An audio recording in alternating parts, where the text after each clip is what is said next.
Hey guys, Throwback TV here. And today, I'm going to be going through every Spider-Man TV show ever.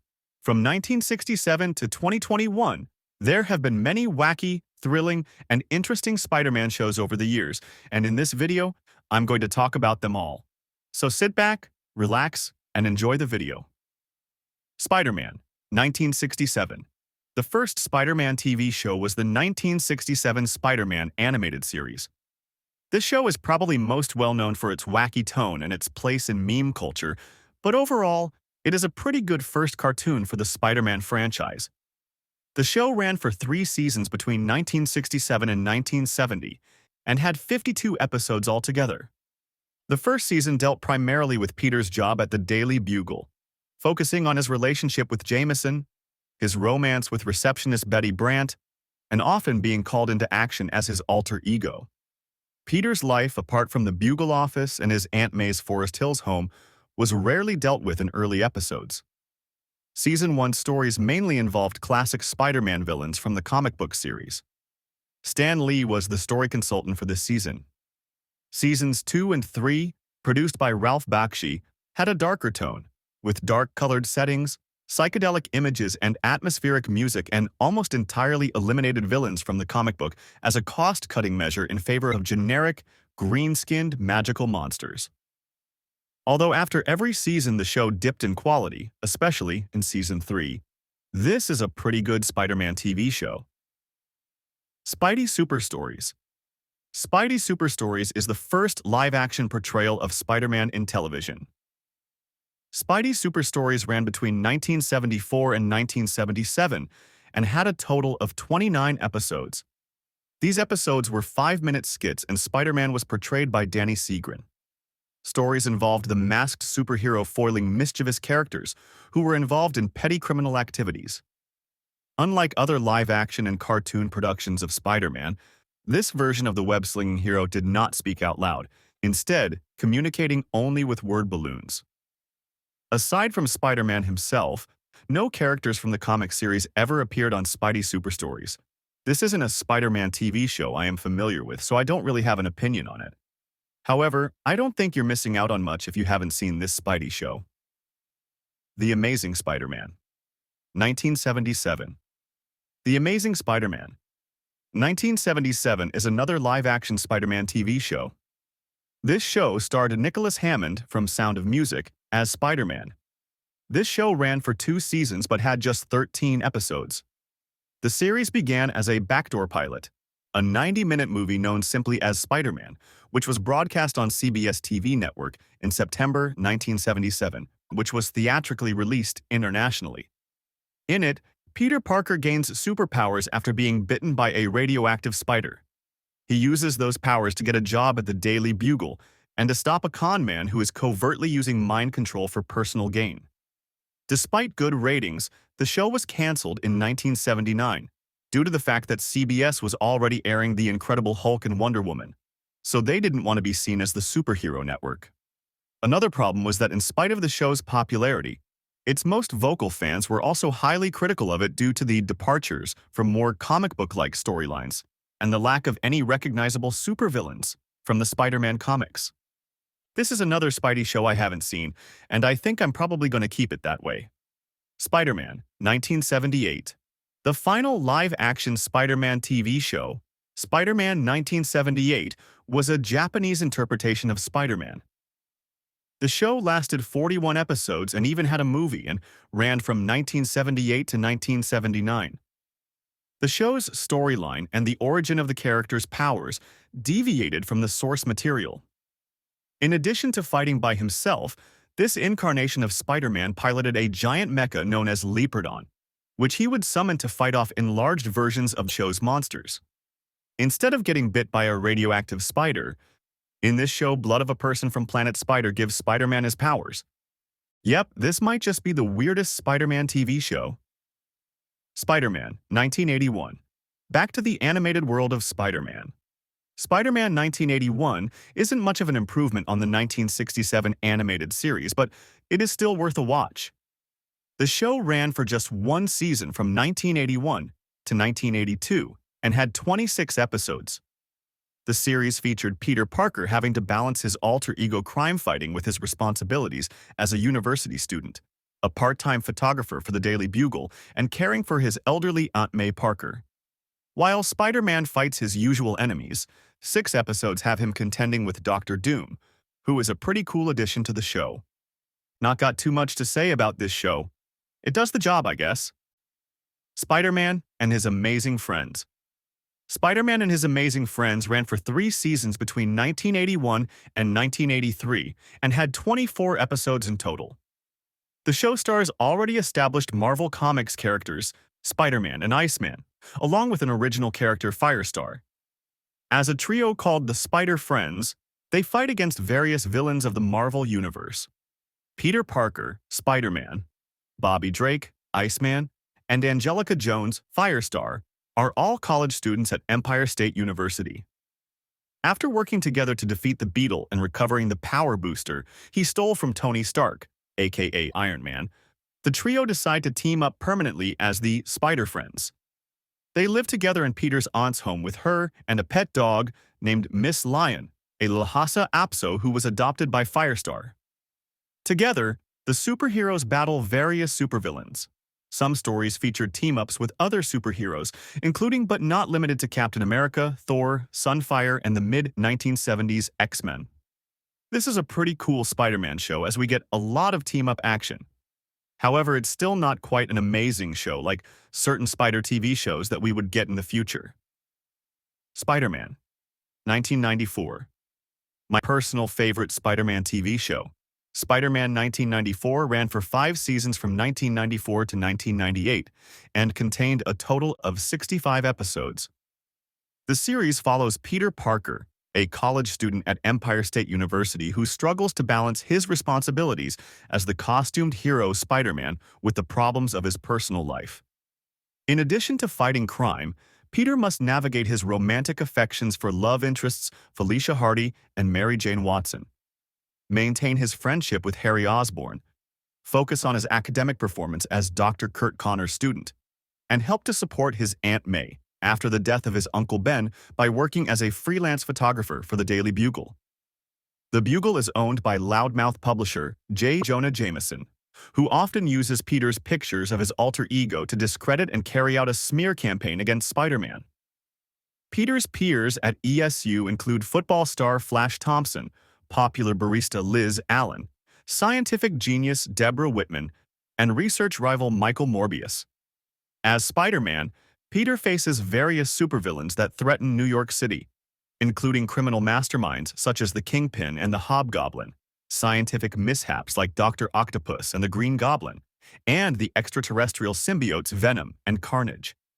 Spider-Man is occasionally aided in his fight against crime by other superheroes, including the X-Men, the Punisher, Blade, Doctor Strange, Daredevil, Iron Man, Captain America, and the Fantastic Four. This series does a great job at adapting the storylines from the comics, and many people, including myself, regard this as the best Spider-Man animated TV show. Furthermore, Christopher Daniel Barnes does a particularly great job at voicing Peter Parker in this series, and is, in my opinion, the best voice actor to portray Spider-Man.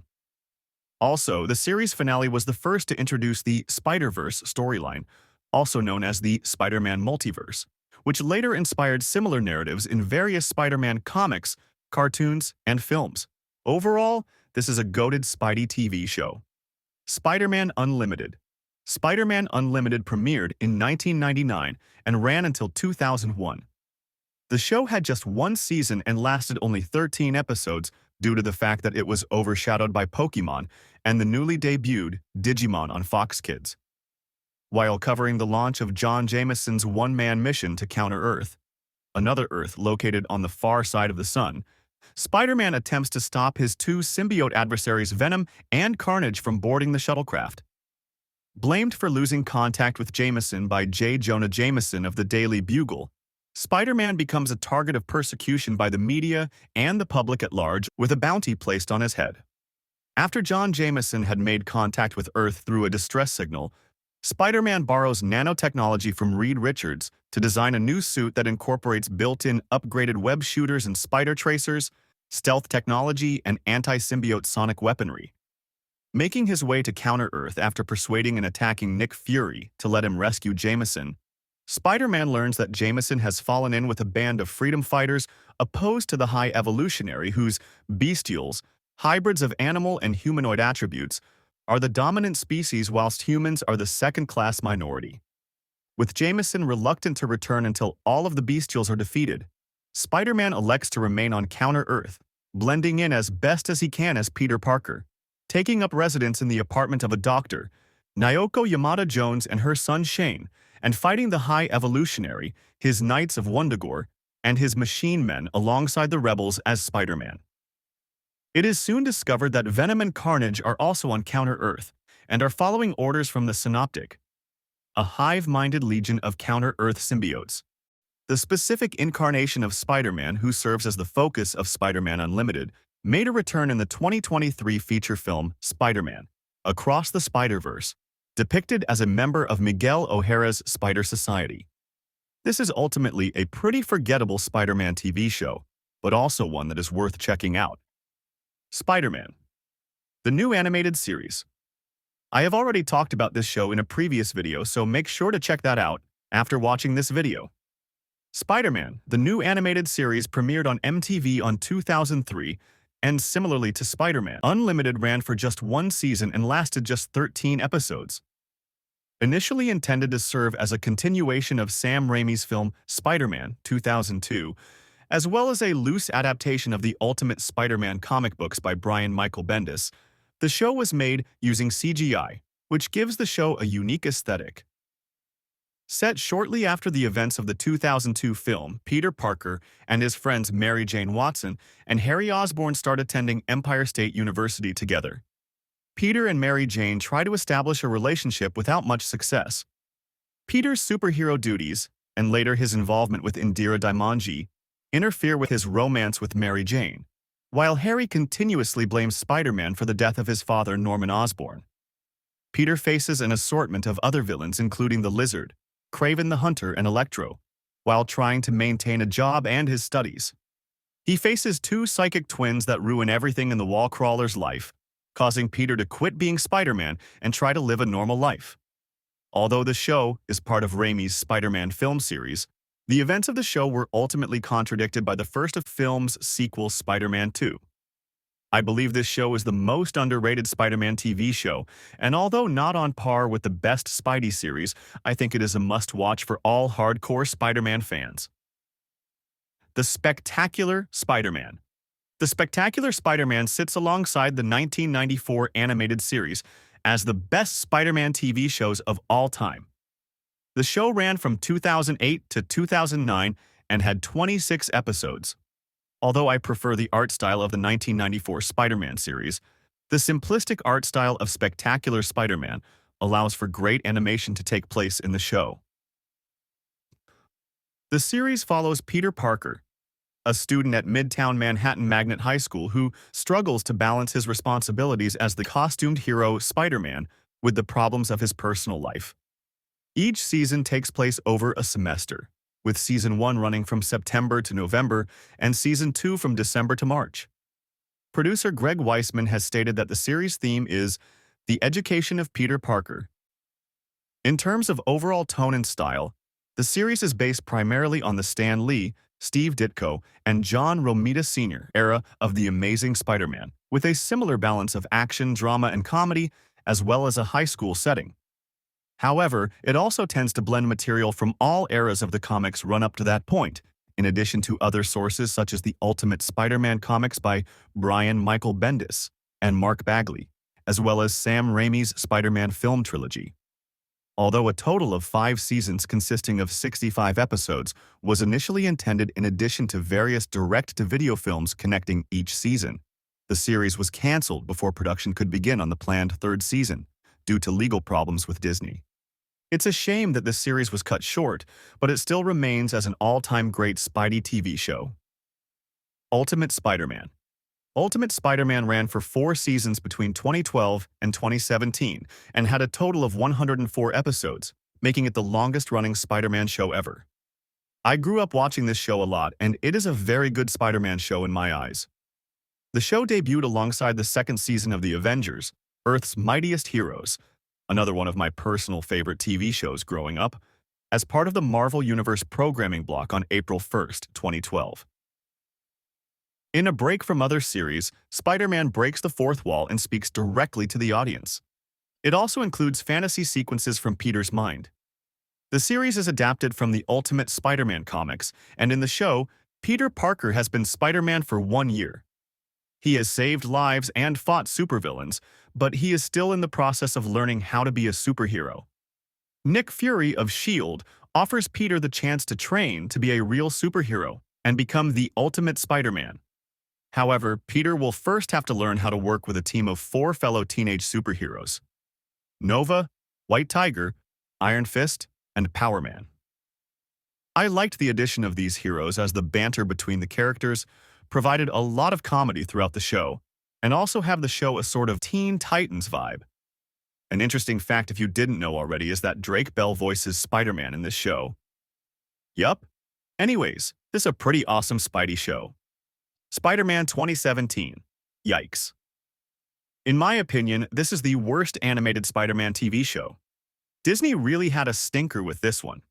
Okay, maybe I'm being a bit harsh, but this show is the most bland Spider-Man show you could imagine. The show aired for 3 seasons lasting 58 episodes between 2017 and 2020. Yup, this show got more seasons than Spectacular Spider-Man. The plot of this show is that gifted teenager Peter Parker is given superpowers when he is bitten by a radioactive spider during a school field trip to Oscorp Industries. After the death of his Uncle Ben by a burglar that he hesitated to stop at a wrestling arena, Peter comes to his own terms of being the superhero Spider-Man. Sometime later, Peter begins learning how to balance his crime-fighting career with his new enrollment at Horizon High, a school for students with genius-level intellect run by headmaster Max Modell. Joining Peter in his ordeals against Norman Osborn, Jackal, and numerous other villains are his classmates: Gwen Stacy, Miles Morales, who develops powers similar to Peter's and becomes the ultimate Spider-Man, and Anya Corazon, as well as his best friend Harry Osborn, who eventually becomes the superhero Hobgoblin. A positive of this show is that it does contain most of the best Spider-Man villains and characters, and the animation is also pretty nice. However, if you haven't seen this show, I wouldn't recommend it. Spidey and His Amazing Friends. Yup, this is a baby show. Premiering in 2021, this show currently has 3 seasons and 70 episodes and is still running till this day. The series follows the adventures of Peter Parker, Miles Morales, and Gwen Stacy as they fight villains such as Rhino, Doc Ock, Green Goblin, Electro, Black Cat, Sandman, Zola, Lizard, and Trapster. The trio would sometimes receive aid from other superheroes such as Black Panther, Miss Marvel, her dog Lockjaw, Hulk, Iron Man, Ant-Man, Wasp, Reptile, Thing, his partner Herbie, Squirrel Girl, her sidekick Tippy Toe, and White Tiger. If you're a baby, this is probably peak entertainment. But if you're above the age of 6, I'd probably not waste your time with this show. Upcoming Spider-Man TV shows. There are currently 2 Spider-Man TV shows in the works. Firstly, there is a Your Friendly Neighborhood Spider-Man animated show that is set to come to Disney Plus in November. This series is set to explore Peter Parker's origin story and early days as Spider-Man. The series is set in an alternate timeline where Norman Osborn becomes Parker's mentor instead of Tony Stark. Also, there is a live-action Spider-Man show in the works, Spider-Man Noir. Not too much is known about this show as of yet, but it will star Nicolas Cage as the titular character, so this seems pretty cool. Well then, there we have it. That was every Spider-Man TV show ever. If you enjoyed the video, please like and subscribe, and feel free to leave a comment. I hope you guys enjoyed the videos, and I will see you in the next one. See ya!